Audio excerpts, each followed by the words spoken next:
네, 여러분 안녕하세요. 자, 우리 이 과목 이제 보세구역 관련된 이제 내용을 할 차례죠. 자, 보세구역 관리라고 하면은 우리가 이제 1과목에서는 어떻게 보면 관세법에서 다루고 있는 전체적인 관세와 관련된 내용들, 특히 이제 관세의 납부와 어떤 수출입 통관 절차 이 부분들만을 다뤘다면은 우리가 그 중에 후미에서 봤었던 이제 수출입 절차 통관 단계에서 거쳐가는 보세구역이라는 데가 있는데, 그 보세구역이 어떠한 종류들이 있는지, 그리고 그 종류들의 보세구역들은 어떻게 다른 규정들을 가지고 있는지, 그 구역에 대해서 조금 더 세세하게 이제 학습을 하는 시간이 되겠고요. 아무래도 이제 그 보세구역, 특히 이제 여러분들이 보세사 취득을 하게 되면은 보세사로서 보세구역에서 근무하는 일들이 더 많겠죠. 여러분들이 이제 일터에 대해서 보는 거니까 조금 더 이제 흥미가 있는 과목이지 않을까라는 생각이 듭니다. 자, 그래서 처음 시간에는 똑같이 이제 우리 보세구역 관련된 일반적인 내용들부터 좀 설명을 드려야 되죠. 그래서 보세구역에 대한 개념을 좀 알고 계시는 분들도 있겠지만 그렇지 않은 분들도 계실 테니까 우리 보세구역에 대한 개념 설명부터 한번 진행을 해보도록 하겠습니다. 자, 보세라는 거는 세는 세금이에요. 세금이 보류되어 있는 공간을 이제 우리는 보세라고 얘기를 합니다. 제가 처음에 이 보세라는 단어를 처음 들었을 때는 아주 어렸을 때 여러분들은 이제 들어보셨을지 모르겠는데 옷 중에 보세옷이라는 게 있었어요. 그래서 옛날에 이제 그게 보세옷이 싸다 막 그런 거를 나중에는 몰랐다가 저게 그러면 세금이 안 붙어서 싼 옷인가? 라는 막 그런 생각도 했었는데 그 보세옷이랑은 좀 다르죠. 그렇게 보세 상태의 옷이 시중에 유통될 수가 없다는 걸 알고 나서는 그거는 굉장히 다른 개념이구나 라는 생각을 많이 했던 것 같아요. 네, 뭐 모르는데 지금 그 용어를 찾아보시는 분들도 계실 거고 크게 중요한 건 아니고, 이제 여기서 제가 말씀드리는 건 보세라는 단어가 이제 세금이 보류되어 있는 이라는 표현이다라고 보면 된다. 요걸 설명드리려고 했었던 거예요. 자, 그럼 보세구역은 그러한 구역을 의미하죠. 그래서 보세구역은 보통 이제 우리나라 지도를 보면은 보세구역이 입항지 쪽에 많이 있어요. 입항지 뭐 이쪽에도 있고, 네, 등등 여러 군데 있는데 이게 꼭 입항지에만 있는 건 아니에요. 중간에 내륙지에도 듬성듬성 이런 구역들이 있습니다. 그래서 이러한 보세구역들은 꼭 반드시 그 입항지에만 있는 것은 아니다라는 점, 그리고 이러한 보세구역 때문에 관세선과 국경선이 일치하지 않는다라는 점도 이제 알고 계시겠죠. 그건 아마 1과목 우리 개념 설명할 때 한번 좀 말씀을 드렸던 부분이니까 1과목 먼저 듣고 오신 분들은 그 내용도 좀 알고 계시겠죠. 국경선은 이렇게 이제 있지만 여기 지금 이 공간은 관세가 보류된 공간이다라고 얘기를 했었죠. 그러면 관세선은 이 안쪽으로 들어오겠죠. 이 안쪽으로 관세선은 이렇게 간다. 아이고, 여기도 이렇게 가야 되는구나. 네, 이렇게 간다라는 거 알고 계시면 국경선과 관세선이 좀 다르다라는 것들을 알고 계시겠습니다. 자, 그래서 이 보세구역을 이제 운영을 하게 되는데, 이 보세구역을 운영을 하는 이제 이유는 우리가 이제 보세구역을 만약에 설정을 하지 않았다면 외국에서 우리나라에 들어온 물품을 여기다 들여놨을 때 애초에 이게 국내가 돼버리죠.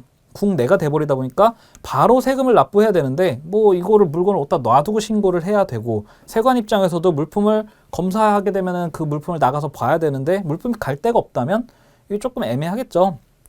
그래서 외국 물품, 즉 세금을 아직 납부하지 않은 외국 물품 상태의 거를 보다 효율적으로 관리하기 위해서 이러한 보세구역 제도가 만들어졌다라고 보시면 되겠고, 요거는 이제 지금 말씀드린 건 창고의 입장에서만 좀 설명을 드린 건데, 요거 외적으로도 몇 가지 부가적인 기능을 더해서 이런 목적으로 활용되는 공간들은 좀 보세 상태로 유지가 되면 좋겠는데 라고 하는 것들이 특허 보세구역으로도 추가로 운영이 되고 있습니다. 그래서 그 내용들을 이제 한번 보도록 할게요. 자, 우리 보세구역 통칙에서는 전체적인 이제 큰 개념만 좀 설명을 드릴게요. 자, 보세구역은 크게 나누면은 세 가지 정도로 이제 구분이 됩니다. 첫 번째가 이제 지정보세구역이고요. 네, 지정보세구역. 그 다음 두 번째가 특허보세구역. 특허보세구역이 있고요. 그 다음 마지막으로 종합보세구역이 있습니다. 네. 그 다음 뭐 자율관리보세구역이라는 게 있는데 그거는 뭐 여기서 별도로 지정하는 거다 보니까 뭐 구역으로 따로 이제 뭐 특허를 받거나 하는 게 아니고 요건을 갖춘 자에게 그냥 주는 자격증 같은 거니까 그건 좀 나중에 개념만 설명을 드리고, 구획이 나눠지는 건 이렇게 크게 세 가지로 이제 구분이 돼요. 자, 그 다음 지정보세구역 같은 경우에는 또 두 가지로 구분이 되는데, 지정보세창고.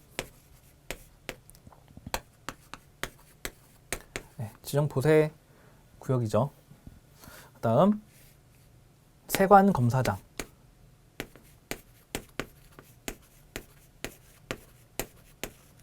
네, 지정 보세 구역은 지정 보세 창고랑 세관 검사장이 있다. 라고 이제 보시면 되겠고, 그다음 특허 보세 구역 같은 경우에도 이제 보관 기능을 하는 보세자 뺄게요. 창고가 있고, 그다음 여기서 물건을 만들어서 내보내는 보세 공장이 있고요. 그 다음 여기서 물건을 판매하는 역할을 하는 보세 판매장, 여러분들 흔히 하시는 면세점이 여기 있고요. 그 다음 여기 물건을 받아서 진열해 놓는, 그 다음 전시 등의 목적으로 사용하는 전시장이 있습니다.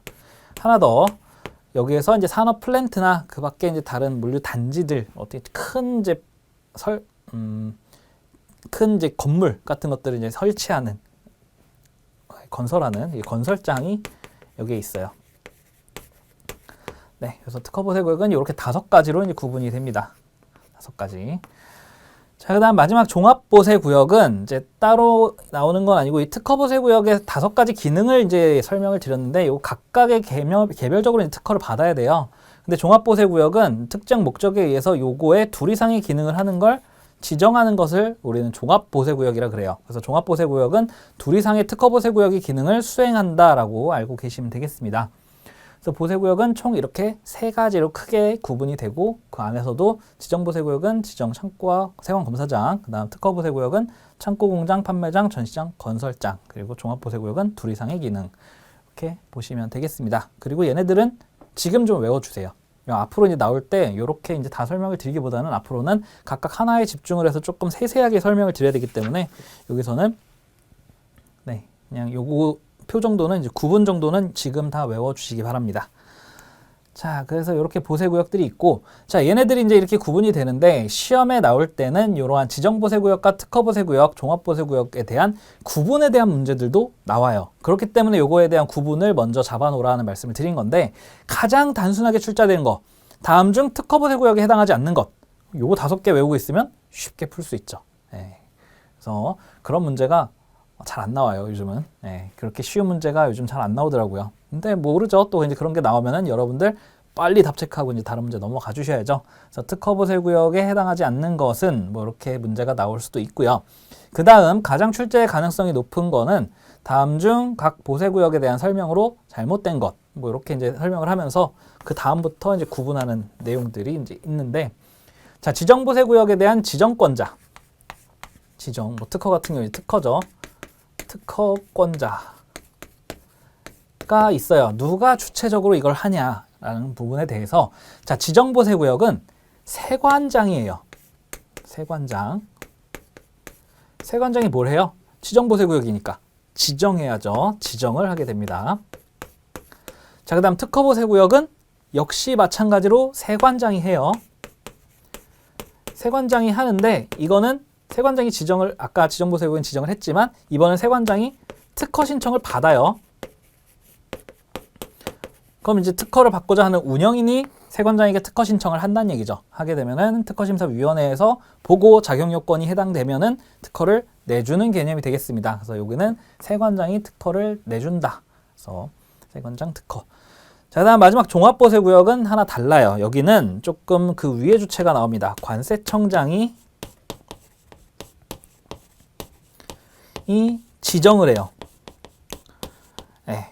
그래서 여기에서는 세관장, 종합보세구역만 관세청장이 등장한다라는 거, 이런 차이점이 있다. 물론 요거에 대한 구체적인 내용들은 다시 뒤에서 한 번 더 학습하면서 복습을 할 거예요. 근데 이제 이렇게 전체적으로 이제 써놓고 각각을 구분하는 시간은 이번 시간밖에 없다 보니까 요 구분했을 때 요 내용들을 좀 담아 놓으시면 좋을 것 같습니다.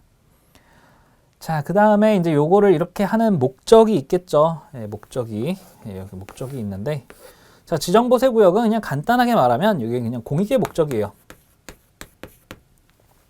저 지정하는 구역도 뭐 세관에서 갖고 있는, 뭐 국가가 갖고 있는 어떤 건물이나 시설 또는 땅, 거기에다가 지정을 하기도 하고, 또는 이제 공항공사나 항만공사 쪽에다가 협조 요청을 해서 거기에 이제 임대해가지고 그곳을 이제 지정을 하기도 하고, 그래서 지정보세구역은 말 그대로 물류의 원활화 또는 세관검사의 원활화를 위해서 지정을 하는 거고, 누가 이제 세관에서 이거 지정해서 세관 돈 벌고 막 그런 목적은 아니에요.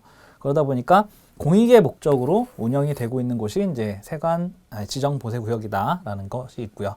그다음 특허 보세구역은 조금 반대 대척 개념이 있겠죠. 특허 보세구역은 운영인이 저 특허 좀 내주세요라고 하는 거다 보니까 운영인이 자기 돈 벌려고 하는 거겠죠. 그래서 운영인의 영리 목적으로 받게 됩니다. 그래서 요거의 가장 큰 차이점이 공익이냐 영리 목적이냐라는 부분이 달라요. 그래서 요게 다르다고 이제 보시면 되겠고, 그다음 종합보세구역 같은 경우에도 종합보세구역도 좀 공익의 목적을 띠고 있습니다. 왜냐하면 이제 종합보세구역을 지정할 수 있는 지정구역이 별도로 있어요. 그래서 뭐 종합물류단지를 육성을 한다거나 또는 외국인 투자를 유치한다거나 하는 경우에 그러한 구역에다가 관세청장이 여기 종합보세구역을 좀 운영합시다라고 지정을 하는 것이기 때문에 이것도 그러한 이제 국가적인 사업 육성을 위해서 지정받는 곳이라는 걸 생각하면은 공익의 목적으로 운영되는 것이다라고 보시면 되겠습니다. 그래서 여기는 목적이 공익이냐 영리 목적이냐 뭐 이런 것들의 차이점들도 좀 있더라라고 이제 보시면 되겠어요. 네, 보세구역에 대한 구분은 이제 이 정도로 보시면 되겠고요. 그다음 이제 보세구역의 종류 요거 보셨고, 보세구역의 종류 출제빈도 굉장히 높다라고 했죠. 네, 그다음 이렇게 외국 물품들은 이제 보세구역에 보관을 해야 되고, 자 그다음에 이제 이 보세구역 같은 경우에는 여기서 하는 작업들이 또 있어요. 우리가 이제 이 과목 같은 경우에는 요 보세구역에 대한 지정 보세구역의 내용은 조금 적어요. 여기 내용은 좀 적고. 종합보세구역 내용도 좀 적어요. 사실 내용의 집중은 요 특허보세구역 쪽에 있고, 특허보세구역에서 제일 중요한 거는 창고, 그 다음 보세 판매장, 얘네들이 되게 중요합니다. 그래서 이 부분에서 문제가 좀 많이 집중이 되어 있고, 물론 그 창고에서 이제 부수적인 이제 보세 창고들도 시험에 좀 나올 텐데 그 부분은 뒤에서 추가적으로 언급을 좀 드릴게요. 자, 그래서 이런 구역 내용들이 좀 구분이 되고, 이 보세구역에서 이제 할 수 있는 기능들이 있죠. 자, 이런 보세구역의 가장 대표적인 기능은 이제 보관 기능이죠. 네, 외국 물품을 여기다 이제 보관한다라는 개념인데, 이렇게 보관하다 보면은 여기서 발생하는 여러 가지 일들이 있어요. 그래서 여기에서 만약에 이 보세구역에서 다른 보세구역으로 좀 나가고 싶다라고 한다면 보세 운송을 하죠. 보세 운송을 하고, 만약에 보관하고 있는 화물에 대해서 조금 구분이나 병합, 그 밖에 원산지 표시 등의 보수 작업이 필요하다라면 보수 작업도 하죠.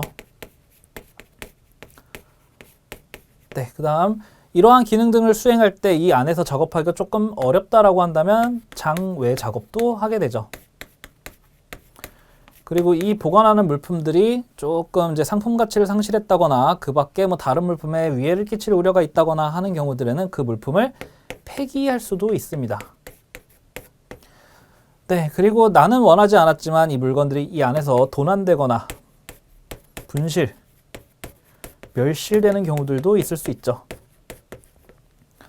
그리고 뭐 하다 보니까 이 안에서 뭐 고철 같은 것들을 해체하는 경우들도 있을 거고, 여러 가지 이제 보세 상태에서 작업을 할 수 있는 것들이 여러 가지가 있어요. 근데 이제 이런 것들을 각각 이제 그냥 마음대로 해도 되느냐? 자, 보세 운송 같은 경우에는 신고 또는 승인을 받아야 되고, 보수 작업도 승인을 받아야 되고, 장외 작업도 허가 또는 신고를 하게 되죠. 그다음 폐기도 승인을 받아야 되고, 도난이나 분실, 멸실된 거는 뭐 이게 내가 저 도난될 겁니다 이렇게 신고하는 그런 행위는 아니죠. 이러한 경우가 발생한 경우에는 그 사실을 운영인이 이제 세관장에게 신고해야 된다. 뭐 그런 거에 있고요. 그다음 해체 절단도 허가를 받아야 되죠. 그래서 이렇게 보세구역 안에서 할 수 있는 여러 가지 활동들을 놔두고 있고, 이러한 것들이 이제 어떠한 행위를 거쳐야 되는가, 이런 부분들도 굉장히 중요해요. 근데 얘네들은 지금 이 과목에서는 안 하고 3과목에 가면은 이 내용들도 자세하게 다룹니다. 그래서 2과목과 3과목은 이 과목에서는 우리가 외국 화물을 보관하는 이 보세 구역에 대한 기본적인 구역에 대한 특허 지정에 대한 절차적인 내용들, 그리고 이 안에서 준수해야 되는 법규 내용들, 그리고 그 밖에 뭐 여기서 관리하고 있는 관리 절차들, 그런 것들이 이제 중요하고, 다음 3과목에서는 화물에 조금 더 초점을 맞추죠. 그 화물들을 움직일 때 어떻게 해야 되는지라는 부분들에 좀 초점을 맞춰서 학습을 하게 될 거예요. 그래서 이 부분은 이제 지금 참고 삼아서만 좀 말씀을 드린 거고요. 자, 그래서 보세 구역에 대한 구분을 이렇게 좀 말씀을 드렸습니다. 네, 통칙이다 보니까 아무래도 이제 전반적인 보세 구역에 대한 개념을 좀 설명을 드리게 됐고요. 내용을 한번 좀 보면서 조금 더 정리를 해보도록 할게요. 자, 보세제도의 정의라고 한다면 이제 보세 상태에서 물건을 보관하거나 장치, 제조, 가공, 전시 판매, 건설 또는 운송을 할 수 있는 것들을 말한다. 결국은 이제 아까 우리 여기에 썼던 이런 내용들이죠. 물건을 보관하고 제조하고 전시하고 판매하고 하는 내용들.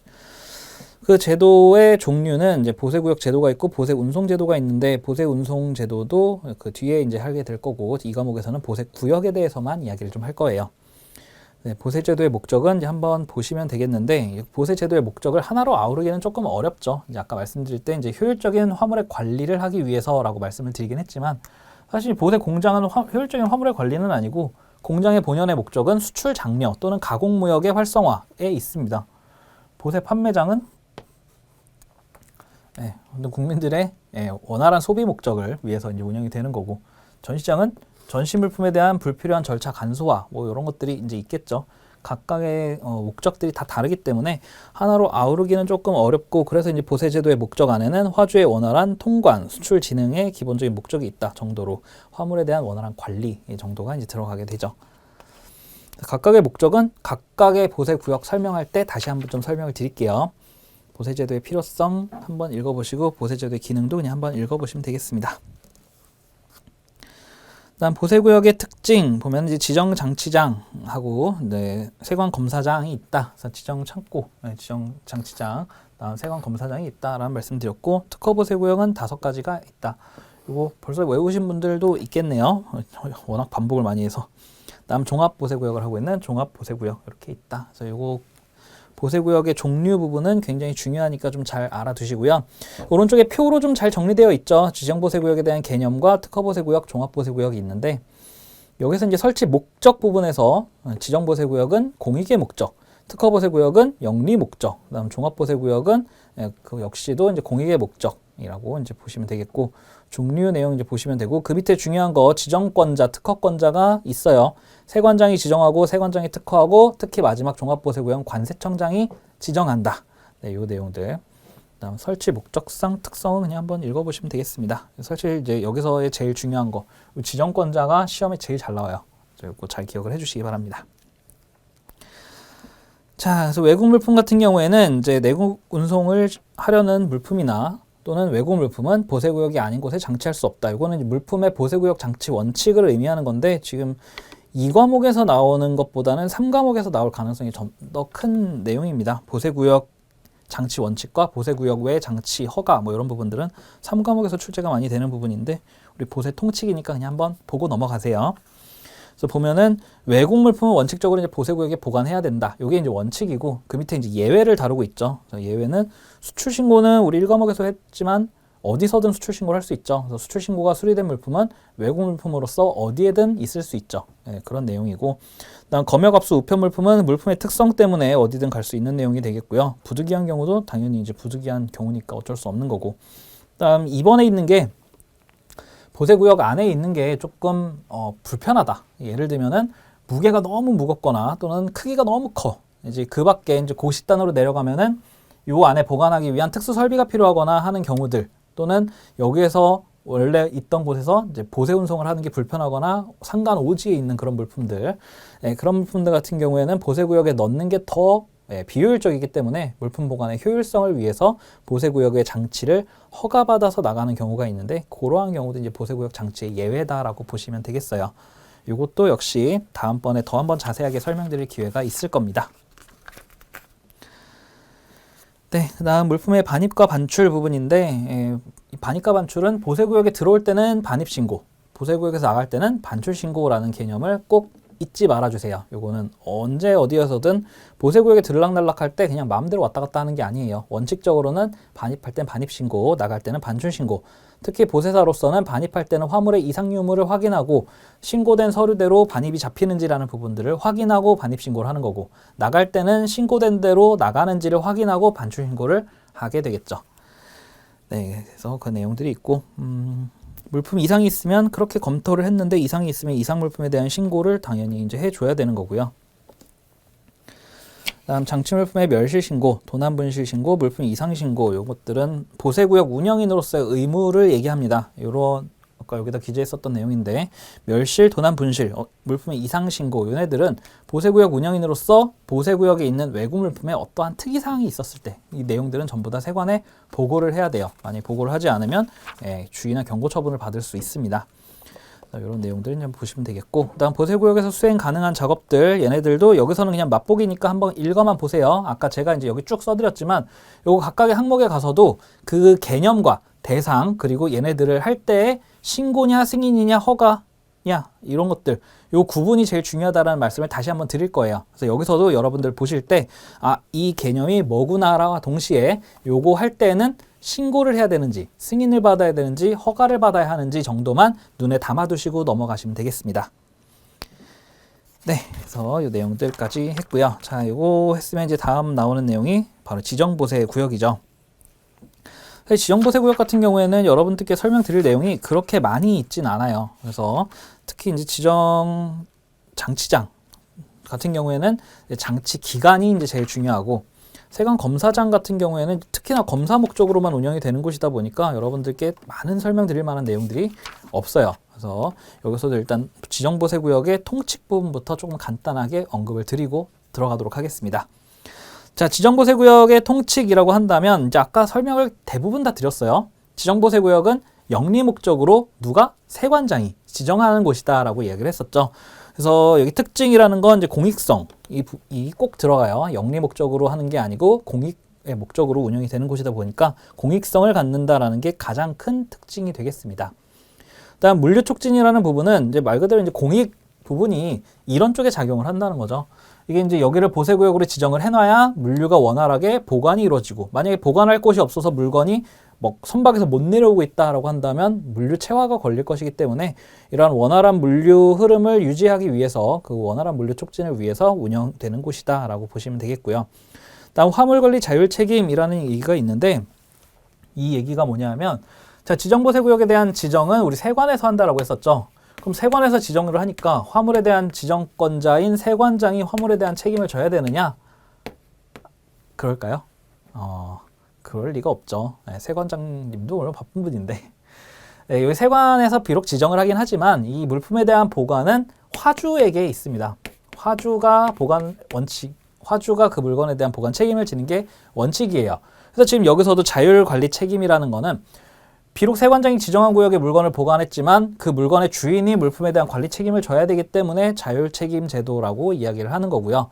그리고 이제 마냥 그냥 이렇게 풀어놓지는 않아요. 세관에서도 화물 관리의 조금 효율성을 위해서 여기에 화물 관리인을 지정할 수 있다라는 얘기가 있습니다.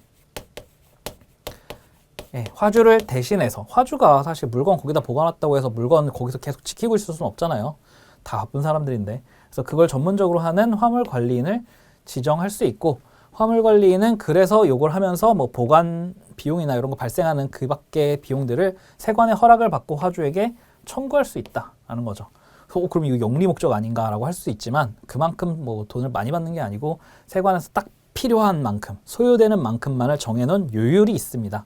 그 요율을 화물관리인이 세관장 허락을 받고 딱 정해놔요. 그만큼만 받을 수 있기 때문에 이거 오늘은 내가 기분이 별로니까 돈을 좀 많이 받아야겠어, 이런 식으로 마음대로 영리를 취할 수는 없다는 얘기예요. 그래서 화물관리인이라는 사람이 나옵니다. 그래서 지정보세 구역에서는 이 화물관리인에 대한 개념도 조금 중요하게 등장할 거예요. 네, 이제 지정보세 구역의 지정 부분들 이제 보시면, 자, 지정보세 구역에 대한 지정은 세관장이 이제 하게 되는데, 공항이나 항만 시설을 관리하는 법인이 소유하는 토지나 건물, 시설 등에 이제 할 수 있다. 그래서 그 중에 원하는 곳을 지정할 수 있는데, 자, 이게 이제 말이 조금 웃긴 게, 공항공사나 이제 항만 같은데, 나 저걸 원해, 이러면은 거기를 바로 지정할 수 있다? 사실 그렇지 않아요. 이제 상호 합의가 필요한 거죠. 세관에서 관리하는 구역, 세관 관리 구역 중에 일부를 나 여기 지정보세 구역 해야지라고 한다면 그건 가능해요. 그래서 아무리 국가기관이지만 마음대로 그런 걸 지정할 수는 없어요. 그래서 원하는 곳에 지정을 할 수 있는 건 맞지만 그곳에 지정을 하기 위해선 그곳의 운영인들과 또 합의가 필요한 거죠. 여러분들 보이는 집 아무데나 저 집 멋있네 하면서 가서 살 수 있는 거 아니잖아요. 거기에 원활한 합의와 대가의 지급이 필요하겠죠. 그래서 그 밑에 이제 보시면 지정 동의라는 부분이 있죠. 세관장은 자신이 관리하고 있지 않은 토지 등을 지정보세 구역으로 지정할 때에는 소유자나 관리자의 동의를 얻어야 한다. 그래서 앞에 이제 얘기한 것처럼 원하는 곳을 지정할 수는 있지만 지금처럼 지정하려면 동의가 필요하다라고 보시면 되겠습니다. 그리고 이 경우 임차료 등을 지급할 수 있다. 당연한 거죠. 네, 그 다음 지정보세구역의 지정의 취소 부분인데, 지정 취소라는 거는 이제 딱 하나, 내가 여길 더 이상 지정보세구역을 운영할 필요가 없다라고 생각이 들면 지정을 취소할 수 있겠죠. 여기서 지정권자가 이제 세관이다 보니까 그냥 세관에서 마음만 먹으면 지정을 취소할 수 있어요. 만약에 이제 이 부분에 조금 뭔가 사유가 필요하다, 명분이 있어야겠죠. 여기 내가 이렇게 공익의 목적으로 지정을 했는데 워낙 많은 사람들이 잘 운영하고 막 그러고 있는데 갑자기 세관장님이 이거 별로야, 딴 데로 옮겨야겠어, 여기 지정 취소, 이렇게 하면 좀 그렇잖아요. 우리가 이제 1과목에서 잠깐 나왔던 얘기인데 공무원 재량 한계 법칙이라는 게 있었죠. 그래서 그렇게 할 수 없고, 그래서 물동량이 이제 없어서 뭐 여기 이제 창고에 맨날 이제 빈 공간만 있어서 막 파리만 날리고 쥐들이 축구하고 있고 막 그런 경우에는 그 보세구역에 대한 지정을 취소할 수 있다 정도로 만들어 놓고 있습니다. 자, 그 다음 그 밑에 이제 지정보세구역의 처분이라는 개념이 나오는데, 처분은 뭐 팔아치운다라는 개념도 있겠지만 이 보세구역을 지정을 했을 때 아무래도 이제 우리가 보통 이제 맨 땅에 그냥 한다기보다는 건물이나 시설 등에 하는 경우가 많이 있어요. 건물이나 이제 시설을 지정을 해놨는데, 이게 이제 세관 관할에 있는 것들이라고 한다면 세관에서 어느 정도 관리 계획을 갖고 운영을 하면 되겠는데, 이게 제3자인 임대인이 있다라고 한다면 이 임대인이 우리 시설이 조금 노후했는데 요거를 리모델링을 좀 하고 싶은데 라고 생각이 들 수도 있고, 이게 좀 좁은데 우리 증축을 좀 해볼까? 라고 생각을 할 수도 있죠. 근데 이제 여기서 마음대로 이거를 또 임대인이 내 땅인데 뭐 내가 할 마음대로 해야지 라고 이걸 해버리면, 여기 비록 지정보세구역인데 물건이 건설공사 때문에 들어가기가 좀 힘들어질 수 있겠죠. 그렇기 때문에 자, 임대인이 그런 걸 하려면, 너 이러한 어떤 뭔가를 하려면, 또 여기 판매하는 것도 마찬가지예요. 처분이라는 건 누구한테 매각한다는 것도 포함되니까. 그럼 모든 지정보세구역으로 지정된 건물이나 시설 등에 대한 어떠한 변화를 가져오고 싶을 때에는 그거는 요걸 지정한 세관과 협의해서 진행해라 라고 제도를 만들어 놨어요. 그래서 다음에 어느 하나에 해당하는 행위를 하려면 미리 세관장과 협의해야 된다라고 나오죠. 그래서 그 토지를 양도하거나 교환, 임대, 용도의 변경을 하고자 하는 경우, 또한 이런 시설의 용도 변경을 하면 여기에 들어갈 수 없는 화물들도 생길 수 있기 때문에 이러한 내용들을 하는 경우에 협의해야 된다.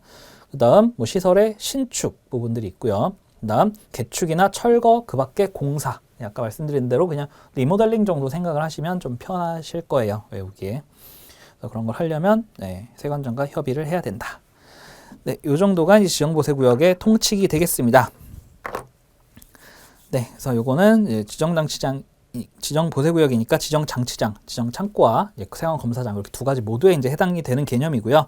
그리고 다음 시간부터는 지정장치장, 창고 기능을 하고 있는 지정보세구역과 검사 기능을 하고 있는 세관검사장, 이 두 가지에 대해서 조금 더 집중적으로 말씀을 드릴 거고, 아까 말씀드린 대로 지정장치장 같은 경우에는 이 창고 기능을 하다 보니까 보관 기간, 그리고 보관 책임을 지는 지워졌네요. 화물 관리인, 이들의 내용이 굉장히 핵심적으로 작용을 할 거예요. 그들이 시험에 굉장히 잘 나옵니다. 그래서 그런 것들 위주로 이제 다시 한번 설명을 드릴 거고요. 이번 시간에 했던 내용들은 보세구역 자체의 통칙 개념과 지정보세구역에 대한 통칙을 좀 다뤘었죠. 그래서 통칙 개념에서는 사실 지금 뭐 반복해서 강조드릴 만한 내용은 사실 없기는 해요. 왜냐하면 뒤에 앞으로 다시 나올 거기 때문에. 하지만 여러분들이 뒷부분을 조금 더 원활하게 학습하시기 위해서는 제가 아까 정리해드렸던 보세구역의 종류 정도는 이제 알고 계시고, 그렇게 구분한 종류별로 특징, 누가 지정하고 특허하느냐, 어떠한 목적으로 운영되느냐, 요 정도는 같이 정리를 해 놓으셔야 다음번 이어가는데 조금 더 원활하게 넘어가실 테니까, 자, 이번 시간 좀 조금만 할애하셔서 그 내용들 잘 정리해 놓으시고 다음 시간에 우리 지정보세구역에서 창고 기능을 하는 지정장치장 부분부터 같이 이어서 가보도록 하겠습니다. 자, 이번 시간도 여러분들 고생 너무 많으셨고요. 우리 다음 시간에 지정장치장 부분 이어서 진행하겠습니다. 고생하셨습니다.